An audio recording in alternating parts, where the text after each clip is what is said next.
दोस्तों, लोन वाला बेसु के चैनल में आप सभी का स्वागत है। दोस्तों, ये पहले मैं बता दूँ आपको दोस्तों, मेरी जॉब की वजह से, ईयर एंडिंग मंथ की वजह से मैं वीडियोस नहीं डाल पा रहा हूँ। इसके लिए तहे दिल से माफ़ी आप लोगों से दोस्तों। और दोस्तों, मैं अब कोशिश करूँगा कि फिर से रेगुलरली वीडियो डाल पाऊँ दोस्तों। तो दोस्तों, आज मैं जिस वीडियो में बात करूँगा, जिस टॉपिक में मैं बात करूँगा, वो टॉपिक है दोस्तों KreditBee, Ring, True Balance, Money View, Navi, ये सब के बारे में। ये सब की क्या लोन रिपेमेंट की क्या टाइमिंग है, या 7 से 90 दिन के अंदर क्या होगा, या एजेंट घर कब आएंगे, या रीपेमेंट करने के बाद पैसे आपके अकाउंट से नहीं कट रहे हैं, या लीगल नोटिस आने पे क्या होगा। तो ये सारी बात मैं इस वीडियो में बताऊंगा दोस्तों। तो आप लोग जो जो चैनल को नए देख रहे हैं, चैनल को जरूर सब्सक्राइब कर ले दोस्तों, क्योंकि इस चैनल पे आपको लोन के इन्फॉर्मेशन, आपको वीडियोस मिलती रहेगी दोस्तों। और दोस्तों, जो लोग चैनल को नए देख रहे हैं, जरूर चैनल को सब्सक्राइब कर ले दोस्तों। वीडियो को बिना स्किप किए हुए पूरा देखिए दोस्तों। आशा करता हूँ आप लोग बहुत अच्छे होंगे। और जो लोग अच्छे नहीं होंगे उसकी वजह है लोन। मतलब आप लोग लोन ले चुके हैं, अब वो लोन आपसे रीपेमेंट नहीं हो रहा है, ओवर ड्यू लग चुका है, या क्रेडिट कार्ड से आपने लोन लिया था, वो क्रेडिट कार्ड का पैसा नहीं दे पा रहे, या आपने कोई क्रेडिट लाइन लिया था, जो क्रेडिट लाइन का आप पैसा नहीं दे पा रहे हैं। तो इसीलिए आप मेरी इस वीडियो को देख रहे हैं दोस्तों। तो दोस्तों, मैं बता देता हूँ आपको, जिन लोगों का loan KreditBee, Navi, Money View, True Balance, mPokket, ये जितनी सारी ऐप से दोस्तों लोन लिए हैं, ये आरबीआई द्वारा एनबीएफसी रजिस्टर कंपनी है दोस्तों। अब एनबीआई के साथ आरबीआई का क्या संपर्क है दोस्तों? दोस्तों, ये लाइसेंस प्रोवाइड करते हैं। एक्चुअली ये लोन, ये कंपनीज को खोला गया है एक रीज़न की वजह से दोस्तों। आप लोगों को, बहुत सारे लोगों को ये पता नहीं है कि ये किस लिए, ये क्रेडिट भी, बहुत सारे लोग कहते हैं कि ये कंपनी को बैन कर देना चाहिए।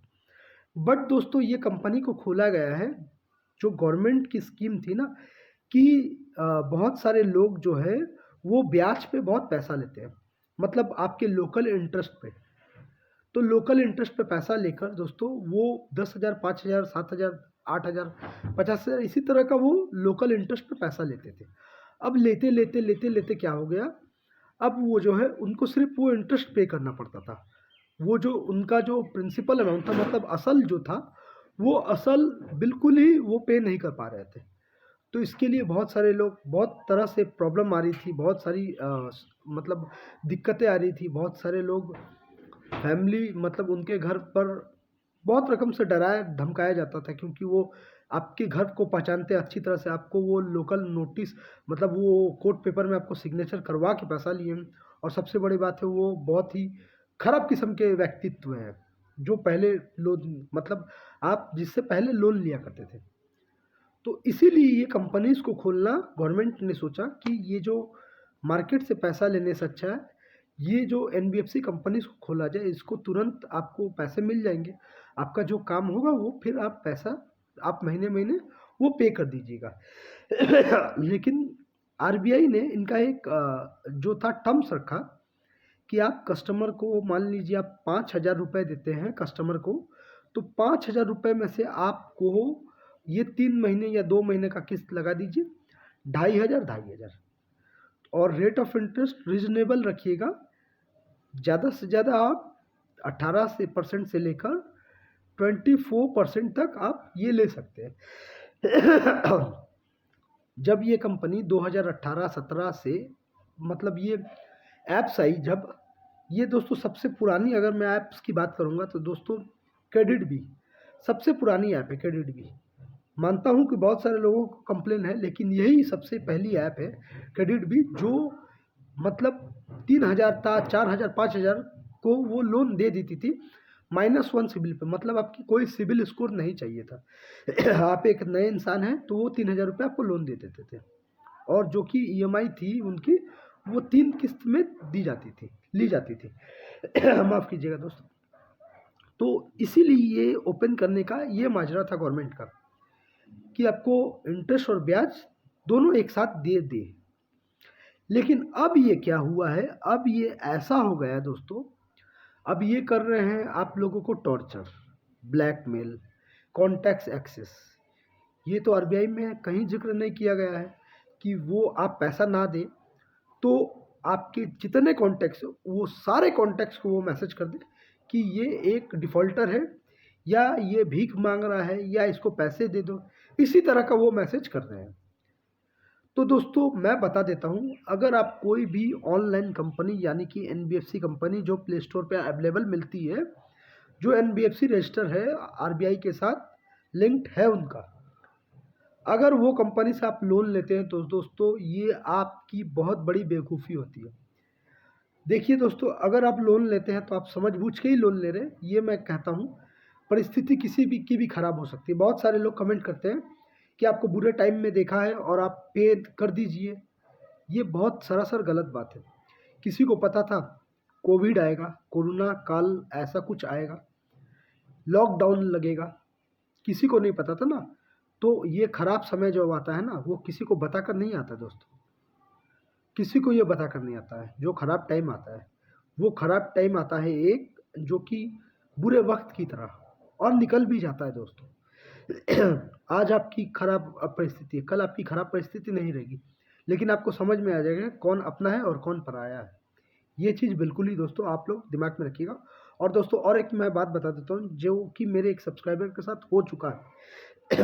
आप लोग जो कॉन्टैक्ट रेफरेंस नंबर देते हैं, वो नंबर आप लोग जो देते हैं, वो अगर आपके कोई मित्र का दे रहे हैं तो दोस्तों ऐसा मित्र का दीजिए कि वो आपके के ऊपर ट्रस्टेड हो, आपके साथ धोखाबाजी ना करे। क्योंकि एक सब्सक्राइबर है, उनके साथ एक्चुअली वो क्रेडिट कार्ड से उनका 3 लाख का लोन था, तो वो रेफरेंस पे उनका नंबर दिए थे। अब वो क्या किए, उनकी हालत बहुत ही ख़राब है, तो वो क्या किए हैं, उनके जो मित्र थे वो पूरी उनके एड्रेस, वो एड्रेस भी बदल चुके थे। क्योंकि उनके हाल फिलहाल में एक छोटी सी राजकुमारी हुई है, तो उस राजकुमारी के लिए भी उनका पालन पोषण है और वो रेंट पे रहते हैं। तो अब और उनके पास अभी जॉब भी नहीं है, और उनका एक्सीडेंट भी शायद कुछ ऐसा हुआ था, तो उनका ये ख़राब समय आ गया ना, उनको पता भी नहीं था कब आया। तो इसीलिए दोस्तों कभी भी आप रेफरेंस पे नंबर देते हो तो उस पे आँख बंद कर भरोसा करने लायक अगर व्यक्ति हो तो ही वो रेफरेंस दीजिए, वरना मत दीजिए, वरना दूसरे किसी का दीजिए। ये चीज़ दोस्तों। अब मैं बता देता हूँ दोस्तों मुद्दे की बात। क्रेडिट बी, रिंग ऐप, फिर से मनी व्यू, नाभी, एम पॉकेट, ये सारे जो ऐप है ये एनबीएफसी ऐप है। ये सारे ऐप में से सारे ऐप आपकी कॉन्टैक्ट एक्सेस करते हैं। ये आपको जानकारी रखनी चाहिए, क्योंकि आप जब भी इस ऐप को डाउनलोड करते हैं आप सारी परमिशन उनको दे देते हैं। अब ये सारी कंपनी जो है, ये सारी कंपनी की लोन ड्यू 7 से 90 दिन के अंदर अगर आप पैसा नहीं देते हैं तो ये कंपनी समझ जाती है कि इससे पैसा मिलना मुश्किल है, तो आपको वो देंगे सेटलमेंट का ऑफ़र। अगर सेटलमेंट का ऑफ़र देते हैं तो दोस्तों बहुत सारे लोग सेटलमेंट में पढ़ के गलत तरीक़ा से यूज़ सेटलमेंट करते हैं, फिर उनको रीपे करने के लिए कहा जाता है। माफ़ कीजिएगा। कभी भी अगर आप सेटलमेंट करते हैं दोस्तों, तो सेटलमेंट अच्छी तरह से कीजिए। उनको आप फ़ोरक्लोज़र के लिए आप बोलिए मेरे मोबाइल पर फ़ोरक्लोज़र आप डाल दीजिए। अब दोस्तों नेक्स्ट जो है आप लोगों की क्वेरीज़ रहती है कि सर रिकवरी एजेंट का क्या माजरा है सर? रिकवरी एजेंट कौन-कौन से आते हैं? देखिए रिकवरी एजेंट का जो माजरा अभी बहुत सारे रिकवरी एजेंट अभी जा रहे हैं। अगर आप कह दीजिए क्रेडिट बी का माफ़ कीजिएगा दोस्तों, अगर आप कहिएगा क्रेडिट बी का तो मैं कहूँगा हाँ क्रेडिट बी रिकवरी एजेंट। अगर आपने अक्टूबर से लोन लिया है, पुणे वाला या आपका चोलामंडलम ने आपको फंडिंग किया है और आपका जो सिटी जहाँ आप रहते हैं वो सिटीज़ में रहते हैं, तो वो 100% जाएंगे अगर लोन अमाउंट 15,000 के ऊपर है तो। और बाद बाकी है ये मनी व्यू है, नावी है, एम पॉकेट है, इतनी सारी कंपनी है जिसमें से अभी एम पॉकेट तो अभी फ़िलहाल नहीं जा रही है, लेकिन कई क्षेत्र में देखा गया है कि एम पॉकेट भी जा रही है दोस्तों। तो अभी दोस्तों ईयर एंडिंग मंथ है और बहुत सारे कंपनीज़ का एम पॉकेट ज़्यादा अमाउंट देती नहीं है, तो वो 45,000 ही लास्ट पे करती है।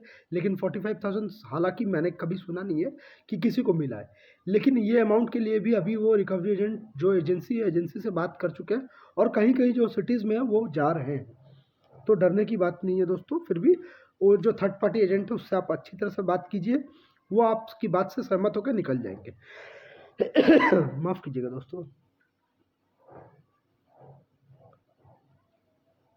बहुत सारे लोगों का कहना है कि सर मैं क्रेडिट भी, M pocket, money View, Navi, ये सारे लोन का सर मैं पेमेंट पे कर देने के बाद भी सर अभी ड्यू दिखा रहा है, किस वजह से? तो एक्चुअली क्या होता है ना, जैसे मान लीजिए आपका जो 2 तारीख का डेट है, आपने पे किया वो 5 तारीख को, तो आप वो 5 तारीख को पे करते हैं तो वो एक ओवर ड्यू लग जाता है। तो वो ओवर ड्यू आपका पीछा तब तक नहीं छोड़ती जब तक आप वो ओवर ड्यू क्लियर नहीं कर देते। लोन अकाउंट जो है वो लोन अकाउंट में तो आपने डाल दिया, लेकिन ओवर ड्यू अगर आप लोग नहीं डालते हैं तो वो ज़िंदगी भर पीछा करेगी और वो सिविल खराब करने में अहम भूमिका निभाती है। तो इसीलिए अगर आप लोगों का ऐसा कोई मुद्दा रहता है तो वो ज़रूर क्लियर कर दीजिए दोस्तों। सेटलमेंट अगर नहीं करते हैं तो, अगर सेटलमेंट करते हो तो ज़िंदगी भर के लिए सिविल खराब। अच्छा, अब बात होती है दोस्तों कि ये सारी कंपनीज़ की लीगल नोटिस आने पे क्या होता है। देखिए दोस्तों, अगर ये सारी कंपनीज़ की लीगल नोटिस आती है तो आप लोग ई कोर्ट सर्विस आप लोग डाउनलोड कर लीजिए प्ले स्टोर से, आपको पता चल जाएगा कौन सी लीगल नोटिस रियल है और कौन सी फेक है, ये मैं कहूँगा दोस्तों। अच्छा, इसके बाद आ जाता हूँ कि ये सारी कंपनीज़ के जो एजेंट आते हैं वो पुलिस की धमकी देते हैं। तो दोस्तों इसमें पुलिस का कोई रोल नहीं है, इसमें पुलिस नहीं आएगी दोस्तों 100%। इसमें पुलिस का कोई रोल नहीं है, वो सिर्फ डराते हैं, धमकाते हैं। अनसिक्योर लोन जो होता है वो सिर्फ आपके सिबिल के बेस पे, आपके सैलरीज के बेस पे, यही सब बेस पे वो दिया जाता है। अनसिक्योर लोन जो पर्सनल लोन कहा जाता है वो लोन, उसमें पुलिस का कोई कैरेक्टर नहीं है। इसको ये सिर्फ डराते हैं, वो ही खुद बन जाते हैं, वही आपको सिर्फ डराते हैं। इसके लिए आपको क्या करना है, इसके लिए आपको करना है, आपको आपके मन को अंदर झांक कर आपको निडर होकर जो बात करें उससे बात करना और बोलना है कि आप वीडियो कॉल कीजिए मुझे और आपका जो लोकेशन है वो मुझे वीडियो कॉल पे दिखाइए, तब आप देखिएगा कि उनका रिस्पॉन्स क्या आता है। अच्छा, ये सारी जो कंपनी है, जितनी एनबीएफसी ये जो प्ले स्टोर पे कब और कितने दिन के बाद घर आती है। देखिए दोस्तों, एक्चुअली क्या है ना, नेचुरली ये जो मंथ है ये मंथ बहुत ही वाइटल मंथ है। ये मैं वीडियो जो बना रहा हूँ ये मार्च के महीने में वीडियो बना रहा हूँ। तो मार्च में दोस्तों जो ईयर एंडिंग मंथ है ये बहुत वाइटल मंथ है दोस्तों। इस मंथ में कोई भी रिकवरी एजेंट आपके घर आ सकते हैं, वो लोन 10,000 का ही क्यों ना हो। ये मंथ के लिए ये मैं बात कर रहा हूँ। अच्छा, लीगल नोटिस से 2024 में क्या प्रॉब्लम होगी दोस्तों? लीगल नोटिस से प्रॉब्लम ये होगी कि आपको हैरेस रहना पड़ेगा दोस्तों, डर आपके मन में रहेगा।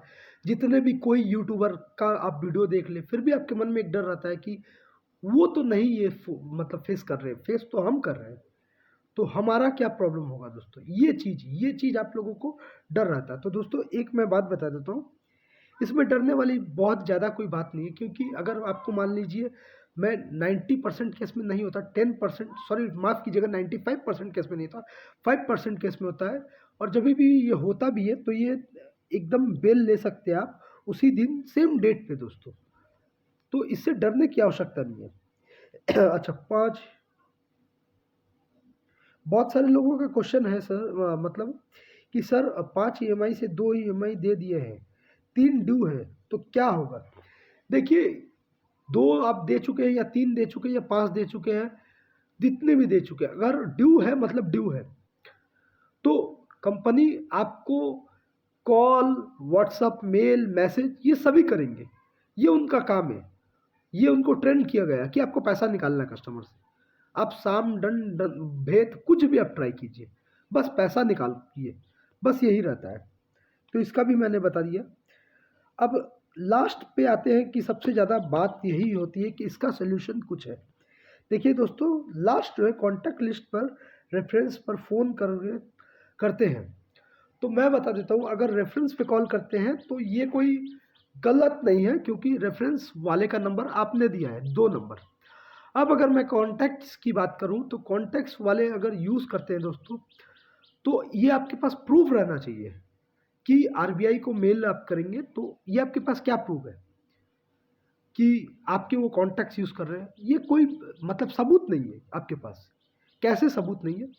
क्योंकि वो जो आपके कॉन्टैक्ट्स को कॉल कर रहे हैं वो कुछ भी कॉल कर सकते हैं, कोई भी कॉल कर सकता है। आप किसी को फ़ोन करके आप बता सकते हैं कि मैं इस कंपनी से बोल रहा हूँ, आपका ये पैसा ड्यू है। अगर वो कंपनी वो नंबर पर जाँच होगी तो ऐसा नहीं पाया जाएगा दोस्तों।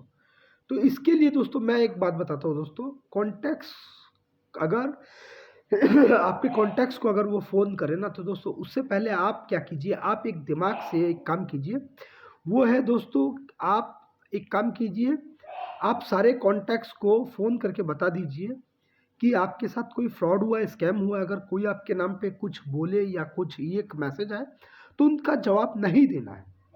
ये चीज़ ज़रूर कीजिए दोस्तों।